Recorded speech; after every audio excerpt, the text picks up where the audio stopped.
What is up, Coast to Coast fans? It is Matt here. I am co-hostless in this week's episode 11. I was about to show my fingers, but I can't show 11 on my hands. Some people can, but I can't. Anyway, I am without Megan, so I'm going to try to do this as best I can this week. I feel like I'm giving like a PowerPoint presentation to a Zoom class. For our audio-only listeners, I am literally just sitting in my bedroom talking to myself on the screen. No backdrop today. Megan is doing a lot more interesting things than I am this weekend. She's in Arizona with friends. I'm in my chair at my desk talking to you guys though. So who really won, right? Like I definitely won.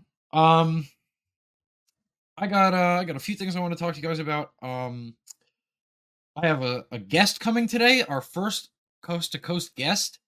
We have Sports Illustrated's Pat Ragazzo coming to discuss the upcoming MLB trade deadline. Don't give Megan any credit for that. I got that. She decided to go have fun, so I booked her slot with a real credentialed guest talking about the MLB trade deadline, who's going to give real information, who has real sources, who's not me, whose sources are the voices in my head. So we're going to get into buyers, sellers, who's going to be moved, who won't be moved, what the Mets are going to do, how they're going to piss me off this time, yada, yada, all the good stuff. Other than that, before we get into that, I want to say thank you guys. Oh, Lindor double down the line. Let's go. Oh my God, he's a single. Okay. All right. Sorry about that, guys. We got 50 subscribers. 50 subs, and Megan thinks she can take a vacation, right? Like, how awesome is that? I got to do this by myself. But, no, 50 subs, and if you guys remember, 50 subs means I got to put on the Spider-Man suit for an episode. So, I wasn't going to do that without Megan, so I will do that next week. For all our visual audience, they'll get to see me do it in the Spider-Man suit and probably sweat my ass off for an hour episode for no reason other than that. I just wanted to provide some incentive, even though people probably don't want to see me in the Spider-Man suit. I don't know, maybe people do. But yeah, so the suit will be on next week. Thank you guys so much for 50 subscribers. I'm sure we've hit at least 80 or 90 coupled if you couple our YouTube with Apple Podcasts and Spotify. I know a few people have reached out to me and shown a lot of love for the show and said they've subscribed. They've told their friends to subscribe, so I really appreciate you guys. So basically, what happened this week in the sports world, other than, you know, the Mets having one All-Star and sending Pete Alonso to the All-Star game just so he could have poop stains on his pants in the home run derby and hit 12 home runs because that's his World Series. I'd like to talk a little bit about the NBA Summer League. Particularly of note, Alex Sarr. I mean, god damn. Like, good. Like, this kid stinks. For those who don't know, Alex Sarr was the second pick in this year's NBA draft. This was a notoriously weak NBA draft. I can't pronounce the name of who went first. Obviously, the biggest name in this draft is Bronny James. And he, for obvious reasons, he got picked 55th. This draft is just very underwhelming. Summer League is filled with sophomores. I mean, I think the best player in Summer League is the Heat's Jaime Jaquez.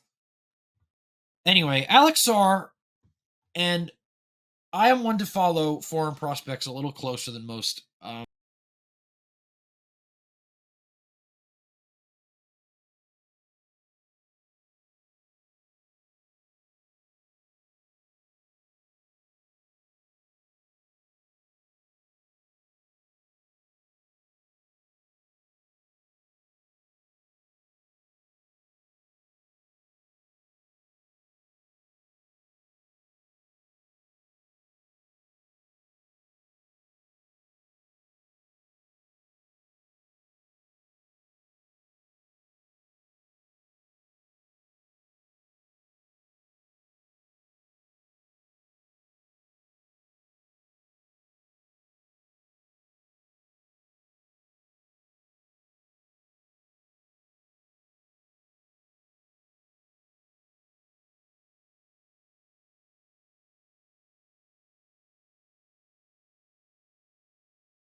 number probably couldn't be so. And then the next day he drops like 2 points. I mean, if I'm not one to overreact, yes, I am, but I'm also not. I'm not one to overreact, especially with this with NBA players, because I've always been staunchly against players coming out younger and younger. And Alex Sarr's probably, I want to say 18 or 19, and obviously he's foreign. He didn't go to college.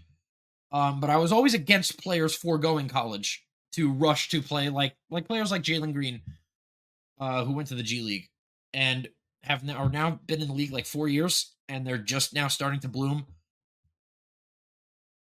Getting your money earlier to say you play professionally earlier, in my mind, will not always pay off. And that's not a hot take. Of course, it's not always going to pay off. Nothing's guaranteed.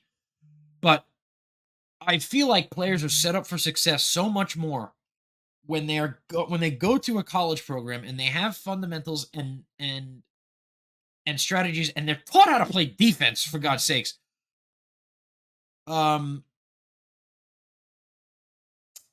It's a plague that these kids are just coming into the league at 17, 18, just basically for money reasons. And they're nowhere near ready. So I don't want to be overreactive in terms of maybe Sarr sucks just because he's young. But I mean, good God, like, show me something. Like, you played professionally in France. You went 2 overall for a reason. I don't know what you would have gone overall in a thicker draft with more players. Thicker's probably not the right word.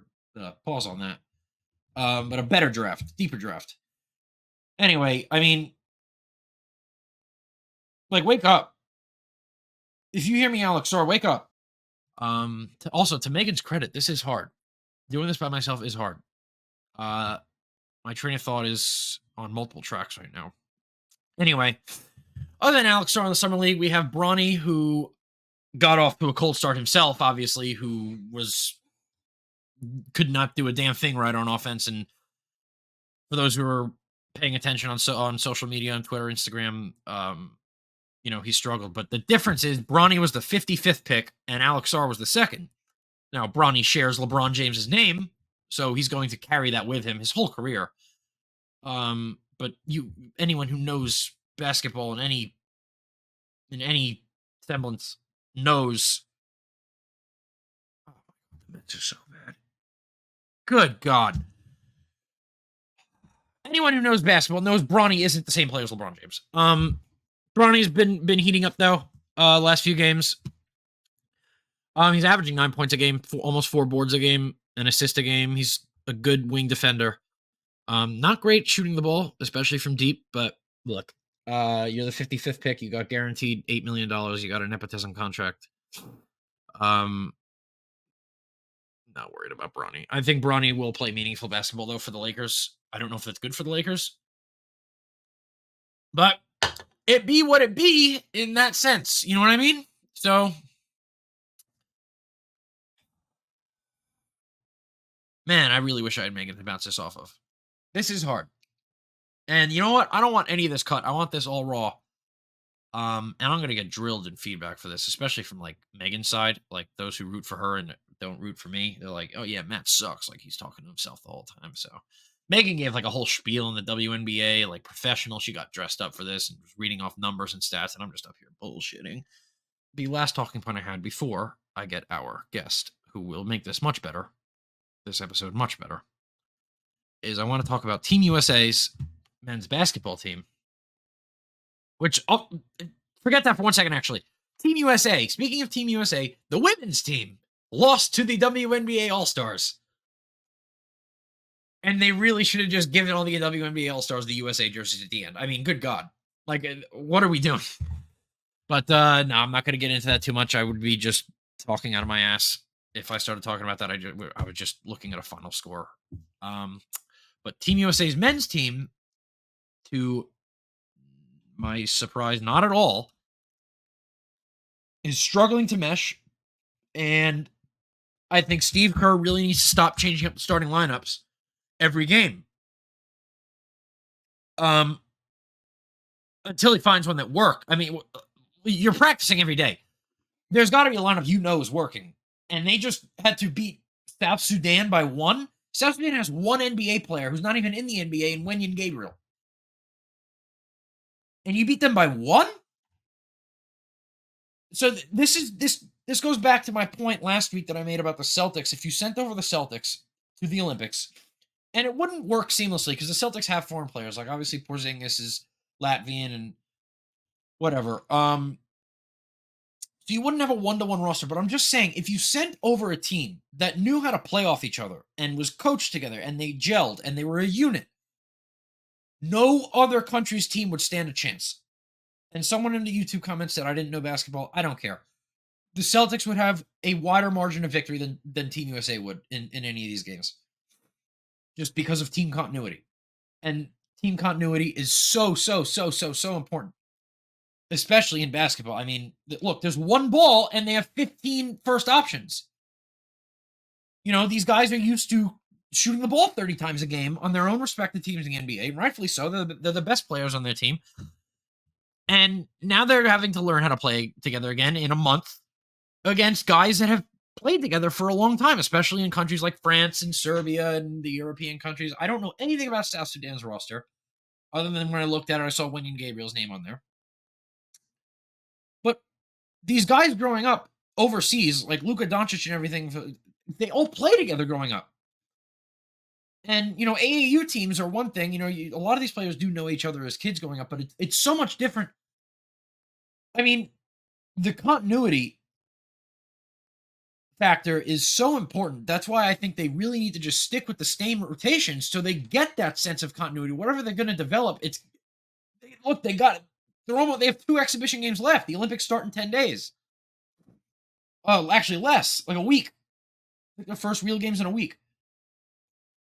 And their first real game might be against Nikola Jokic and Serbia, if I'm not mistaken. It's either them.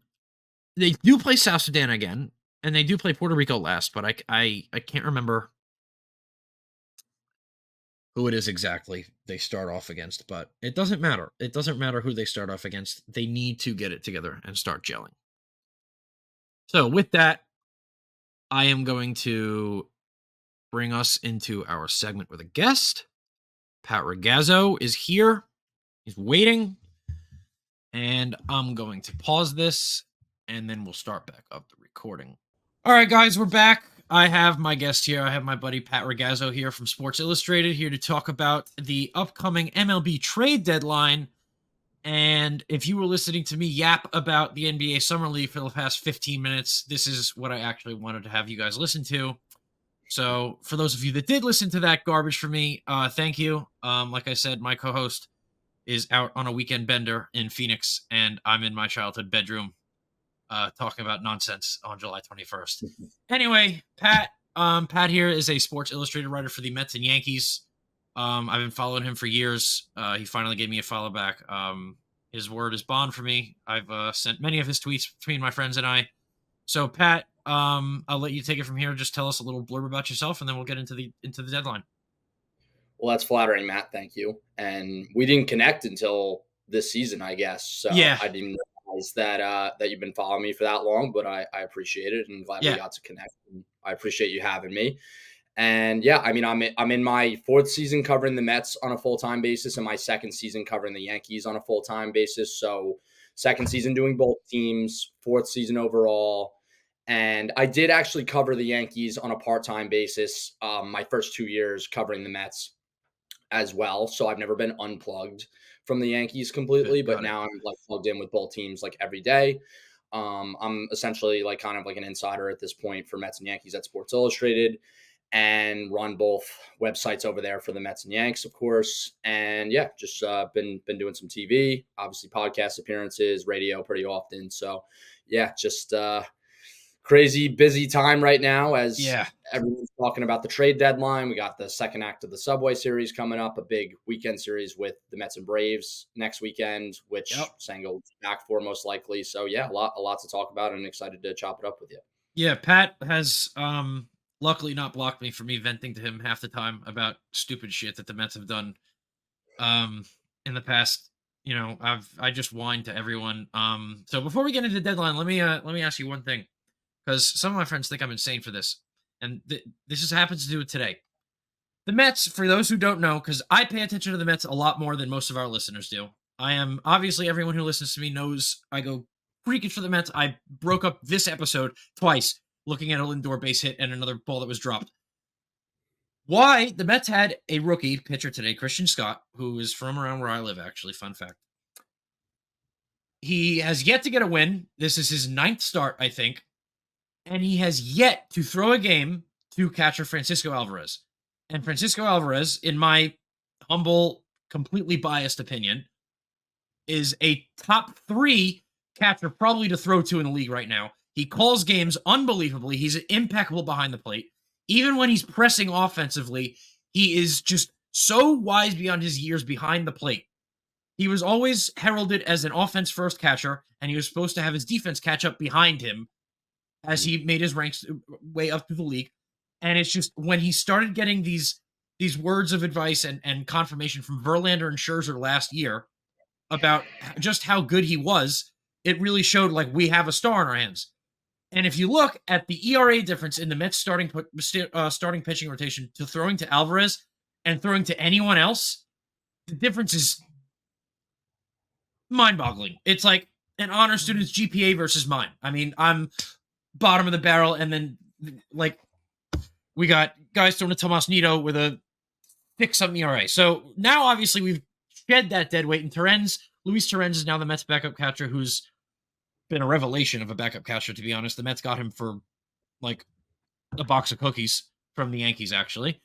But they have not had their rookie pitcher, who's had struggles in his second or third time through batting orders. They have not had him throwing to their best catcher. And I want, like, what do you think about that? I mean, is that something, am I just making something out of nothing? Is it how the schedule's lining up? Like, what's going on with that? Like, why is this happening? It's a fair question. I mean, Alvarez commands the pitching staff very well. You saw the ERA jump on the pitching staff as a whole and I was in LA with the Mets when Alvarez tore his thumb up and bent in a direction that it should not bend. And it was a huge loss, not only to the lineup, because his bat is very impressive, but it was really a major blow to the pitching staff with the way he commands and he leads and controls a game. So, yeah, I mean, I'm wondering kind of the same thing as you as to why the Mets haven't gone with Alvarez and Scott together as battery mates. But I don't know with Scott. I mean, he's promising. I think he needs a little more seasoning, and he is approaching his career high in innings. He's just about there. And he dealt with some injuries last year, I believe. And it's just like, I don't necessarily agree with them going to a 6-man rotation when Senga comes back next weekend, other than the fact that, like, that's what Senga prefers because he's used to pitching once a week in Japan. So I don't think that Scott is really that polished yet. No, he's not ready yet. The bottom line is he's really not ready yet. He's shown promise, but like today, for example, it just feels like he makes 1 or 2 bad pitches, and it's always like a 3-run homer because it's with guys on base. It's he has problems from the stretch, and that's something that needs to be worked out. He's a rookie. Look, if he stunk, we'd know by now. I don't think he stinks. He's good. He's a good pitcher. He's got a great sweeper. Yeah. But it's just like that second or third time through the line. That's where it would feel like it would help if Alvarez was there. Anyway, that's just a short little thing. Now we'll get into the meat of the conversation. Trade deadline. Pat, keep it short and sweet with me. Are my Mets buying or selling? The Mets, in the very least, are going to be minimal buyers, and it's going to be bullpen. Then David Stearns has been talking to teams about bullpen help since June, which is why we saw Matone, however you say it. I keep saying his name. Maton. Yeah, I keep saying his name a different way every time I talk about him. But, yeah, I mean, they made that deal on July 9th. So earlier than we usually see the market move, but Stearns has been plugged in with other teams looking for relief help since June at the earliest. And they're going to make some more moves there. They have to. Bullpen is the number one weakness. They're pretty deep on starting pitching. And the lineup, I know they're not necessarily scoring too many runs as of late, but they're pretty stacked there, I would say. I guess you use the word stacked a little lightly, but at the same time, like they have some serious hitters. And yeah, maybe they could use a corner outfielder because Marte got good news Friday, but they still don't know when he's going to be able to come back. You don't know Right. what he's going to be able to do. He was having a bounce back year at the plate, but his defense has really slipped the last 2 years because of injuries and age, most likely. Yep. So, yeah, bullpen is an area of need. And I reported this about a week and a half ago, I would say right before the All-Star break, that I had heard the Yankees have been persistently pursuing multiple Cincinnati Reds relievers. Okay. And the Reds had been scouting the Yankees big league team during the Rays series at the Trop. So that could be a match for the Mets because the Mets have I think, a deeper farm system than the Yankees at the moment. Yeah. The Yankees have been ravaged by injuries in their farm system. They traded away a lot of starting pitching to get Juan Soto. Yep. And really, they have Spencer Jones and they have It's a very top-heavy farm system. Dominguez at this point seems like he's untouchable, but at the same time, like the Yankees don't have as much prospect depth as they once did. So the Mets could partner with the Reds, who they entered today 4 games back of the Mets in the final wild card spot. They are under 500. But the Reds have a slew of relievers who are on expiring deals, who are having solid years, ERA-wise. And the Mets are pretty starting pitching rich right now. And I know it's a risk to subtract a starting pitching arm. But at the same time, like if they're not trying to give up prospects of value this year in what was supposed to be a transition year, then maybe trading a starting pitcher. I did float the idea of Severino. The fans hated it and I got killed. But I think at this point, Severino is probably the one you could count on the most out of him, obviously, Minaya and Quintana. And Minaya and Quintana have pitched really well since Alvarez came back, which isn't a coincidence. But at the same time, like Minaya got roughed up on Friday. Quintana had a really rough stretch this season. Like, if the Mets could move one of Minaya or Quintana for a reliever or two with the Reds or with, I mean, the White Sox aren't going to want a veteran starting pitcher on an expiring deal. No. But the Reds, they potentially could. Like, they're trying to push for a wild card, even though it doesn't seem that realistic, but the race isn't too strong still. No. So, yeah, I think that would maybe be the move of potentially for the Mets, because also, like, Brandon Sproat has been crushing it in Double-A this year, and he has loads of collegiate experience. He's a little older. Like, he's kind of seems like he could be ready for the big leagues, and we're going to be digging around about that potentially soon. But at the same time, like, the Mets have some options. Like, David Peterson's been solid for the Mets this year. He has. He's earned a spot in the rotation. And like I said, with a struggling bullpen, taking a reliever out of your already banged up and struggling bullpen to go to a 6-man rotation really is a risk, I feel, even though it appeases Senga. And I believe there's another starter or two who likes the extra rest. But at the same time, it's a risk. And right now they really only have Maton, Diaz, who's been shaky, but he did look good yesterday and is in the 1-0 save. Jose Budo and Daniel Nunez are really their only reliable relievers. And Sean Reed-Foley was actually pitching well this year, and he was kind of progressing in his rehab. But at the same time, like, look at his career track record. Like, can you count on him as one of your top relievers when you're trying to make the postseason? Like, I don't think so. And yeah, they have to look at relief help. And hey, look at the Texas Rangers. They entered today 7.5 back of the last wildcard spot in the AL. They're 6 back, I believe, in the AL West, and they're 6 games under 500 entering today. So, I mean, they have David Robertson, who's having a good year, and Kirby Yates, all-star year. Like, Robertson has a mutual option next year. He's 39 years old, and which we don't normally see those exercised on both sides. It usually ends in free agency, but Robertson could want to finish his career in New York potentially. I know he was contemplating retirement, but he started his career with the Yankees, and he never wanted to be traded last year. Yeah, he enjoyed his time with the Mets, exactly. So that's a possibility. And then also if the Rangers sell, but Kirby Yates would be cream of the crop for the Mets. I mean, say Diaz doesn't figure it out, you move him to an 8th inning role, and then you have Yates in the closer spot, and he's a free agent after this year. It shouldn't cost too much. So whether the Rangers want to try and make a run and repeat, which doesn't look likely right now, they could still trade at least one reliever, one rental reliever, or Robinson obviously is essentially a rental, but they could be a trade partner there. So I actually just wrote a story about that what's like an hour ago. Nice. On my Mets site. So yeah, there's a number of teams. The Nationals make sense as well, but I don't know that Kyle Finnegan they're not jumping to trade him because he has another year of control, and the Nationals have a lot of young talent. He's who I wanted. But Dylan Floro is having a good year, and he's a Yep. rental. Jesse Winker's essentially been displaced because of James Wood. Yep. So, and 806 OPS going into the All-Star break. Like, yep. Corner outfielder. Yeah, it's just not easy to do. Mike Rizzo doesn't like doing in-division trades. I reported on this 2 years ago. The Mets and Nats were talking about Josh Bell, Carl Edwards Jr. for Jose Butto and Khalil Lee, and the Nationals wanted more, and the Mets said, no, thank you. Yep. And Mets it was led by Billy Epler at the time, but the Mets now, I'm sure, are very happy that deal didn't go through because Butto's been big for them, and he could be a future cornerstone piece. You don't know. He's shown a lot of potential. Yep. So, yeah, we'll see. There's a number of teams they could talk to. The White Sox are trying to package Crochet, Luis Robert Jr., and maybe Michael Kopech together in a blockbuster deal, and the Dodgers are heavily in on that, as I reported on Thursday.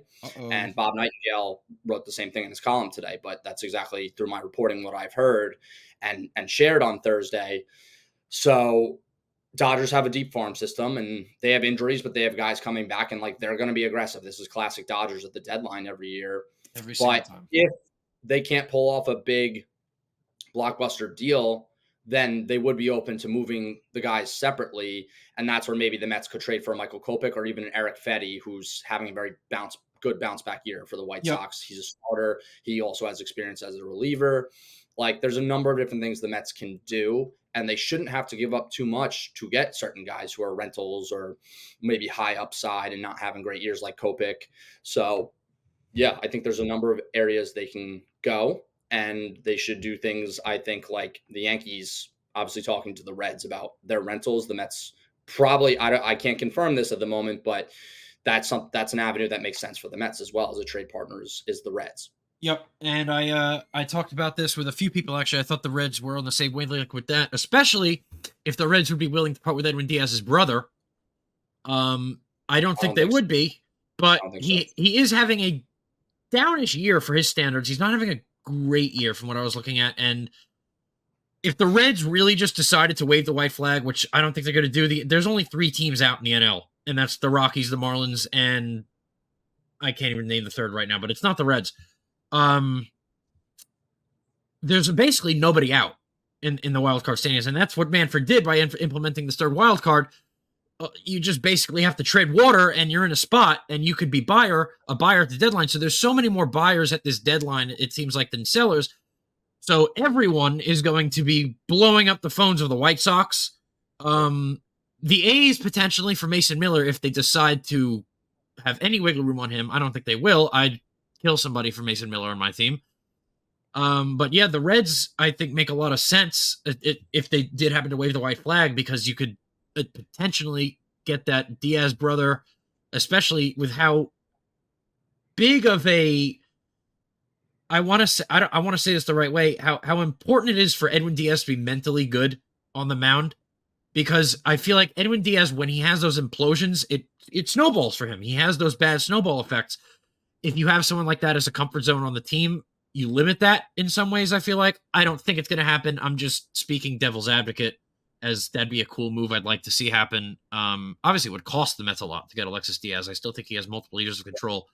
And he does. It's not the year to move him. It's not the year to move him. In a down year, he has multiple years of control. Yeah. If he was having a year like he did last year with multiple years of control and they got blown away by an offer, yeah, they'd probably do it. But yep. Like last year when the Mets had no leverage, especially with Edwin gone, and a lot of fans were saying go trade for Edwin's brother. And Alexis Diaz had a much better year last year. One of the team I want to ask about, because I think this team is very interesting, is the Blue Jays. And obviously they're in the division with the Yankees, and they're 10 or 11 under 500. The Blue Jays have all but given up. Bo Bichette just went back to the IL with a calf strain. What do they do? You can't find anyone to take George Springer at this point. What do you do with guys like Kevin Gausman and Chad Green? I mean, Chad Green's a very good reliever right now who could be available at the deadline. Like you said, there's a bunch of relievers at this deadline, and I feel like it may benefit the Mets to start shopping interleague where they don't have to pay, especially that same league tax, if that even exists. But you get what I'm saying, where it's an enemy of my enemy type situation. Yeah, it's more of an in-division tax, I would say. But yeah, I mean, you have the right idea. The Blue Jays have Yimi Garcia and Chad Green. Chad Green has a player option, I believe, for Chad Green has a player option. Sorry, You're good. My eye mess is bugging out. But yes, Chad Green has a $10.5 million player option, I believe, for next year. Yep. So it could help the Mets bullpen next season as well, which they're going to need pieces there. So yep, that makes sense. You got the experience in New York, bounce back year after Tommy John, and I mean, Yimi Garcia is a name that keeps getting brought up. So yeah, okay, I mean the Blue Jays make sense. They do, and I don't really think that they're going to move Gausman or be able to move Gausman. Yeah, he is having a down year as well. Yeah, and Vlad Guerrero Jr. probably is not going to get traded. He has another year of control. Bo Bichette, same thing. Apparently would welcome a trade, but at the same time, he's having a bad year. He's injured. He has no value right now at all. And he's another homegrown star for them. So yeah, I don't really see that. But yeah, for relievers, the Mets could go a number of ways, as could the Yankees, and they both needed the help very badly. Yep. Well, Pat, that is incredible insight, especially for my Mets. Like I said, he's plugged in with the Mets and Yankees, writes for Sports Illustrated. And before I let him go here, I'm going to humor Megan and ask, and I know he has no answers for this, but I promised her I'd ask. Do you have any news regarding the San Diego Padres that she does not pay any attention to? But she's asking me. She said, ask him, is Ha-Sung Kim the best player on the planet? I said, okay, this is why I'm doing the show by myself. Go enjoy Arizona. So I promised her I'd get you any Padres info that you might have. I'm not expecting anything, but if you do have something, the floor is yours. I mean, the Padres got a rise. They got Dylan Cease, and they're in the wild card race still. So I don't really – I mean, they could use some players, obviously. It's just probably the same as most of the other contenders or borderline wild card teams looking for bullpen. Yep. Highly competitive. Starting pitching, everyone overpays for every year because everyone needs it for the most part. The Mets do not need it this year, so they're one of the fortunate teams. And bullpen, that's what everybody wants, and it's going to be in high demand. It's really who gives the best prospect packages or teams who want to be buyers and sellers. What do they need, and who can provide it? So, yeah, Padres aren't going to probably be. It's not going to be a year where they acquire Juan Soto at the deadline like they did 2 years ago. But at the same time, like they're right there in the wild card race. They're breathing down the Mets next. The Cardinals aren't too far ahead, and the Braves are catchable, I believe. So I think that we'll probably see some minor moves from them too. AJ Preller is aggressive. One of the most aggressive, especially name hunting GMs in the league. Yeah, absolutely. So, I mean, I don't expect them to stand pat, but at the same time, like this isn't a year where they're World Series contenders. Nope. So they do have a lot of talent, but we'll see. I guess we'll find out. We got a little over a week away. Yep. So things will start to heat up this week. We'll see. That's what this new MLB format is. Everyone's a buyer. 2/3 of the leagues are buyers. Yeah. I mean, it's a great time to be a seller. It sucks to root for a seller, but good God, you can tax the hell out of a team trying to trade for you because your phone doesn't stop ringing. Mm-hmm. So, I mean, look, you got teams like the A's that are crying broke. You just refill their roster right, and you trade Brent Rooker, you'll get back 6 prospects from him at this point. That's an exaggeration, slight exaggeration, but look, guys, that's Pat Ragazzo. He brought incredible insight into the MLB trade deadline. I'm really happy that I finally was able to have a guest. I am actually now, I'd like to say, friends with an insider, so that's awesome. I will limit my whining to him in his messages, but if and when the Mets inevitably piss me off, he'll hear from me. But other than that, Pat, they just lost too. They what? We're closing out. The Mets have lost 4-2, so they're gonna have to go for a split tomorrow in Miami. You split a series against Miami, and then you have the Yankees in Atlanta. That's how to lose a wild card spot. Yeah, that's true. And they have a tough schedule and tough travel schedule the next couple of weeks. So, yep, just got a text. They can sell. I'm good. Yep, that's how it's going. Yeah. Yeah. So we'll see. We'll see. Probably be a different looking team a little bit in some sense within the next 9 days or so. So. Yep. Deadline's on next Wednesday, I believe, people. So stay tuned. We'll have one more episode before that deadline. I think some dominoes would fall before then. Not many, but a couple might fall. especially with the Nationals trading a reliever the other day, and that scared a lot of people because of the return they got. So other than that, Pat, thank you so much. Yeah, of I course. appreciate you coming on the show. Hopefully, we'll have you again sometime soon, buddy. Sounds good. Yep. Talk soon. Thanks for having Yep. me. All right, guys, that was Pat. That was awesome. That's the first time I've ever spoken to him. I guess face to face over, I guess, streaming service. Anyway, the Mets just lost. He gave me a lot of insight. He actually broke a little bit of news with that Dodgers news. So, look, Coast to Coast is breaking news now. How does that sound? Right? And Megan wasn't even here. Megan's sipping on mimosas in Phoenix. Anyway, that's that for the MLB deadline. I didn't get too much into about Pete. I could have gotten into so much more with him, but I didn't. So with that, I just wanted to give a little quick outro. Whoever's listening, and whoever plays video games, and whoever has invested in EA Sports College Football 25, is the feeling restored? Let me know. I mean, we are entering maybe a new golden age of sports video games. I haven't played Madden in 5-6 years, and I'm in love with this game. Like, I'm having so much fun. I mean, it is college football madness all over my timeline. So, guys, let me know what mode you guys are playing in college football. As always, like, comment, subscribe, everywhere. And with that, it's been real. I'll see you next week with a real co-host, so I can curb my yapping. This has reached 42 minutes already. She's gonna have a doozy editing this one. Love you, Megan. Love you guys. Peace out.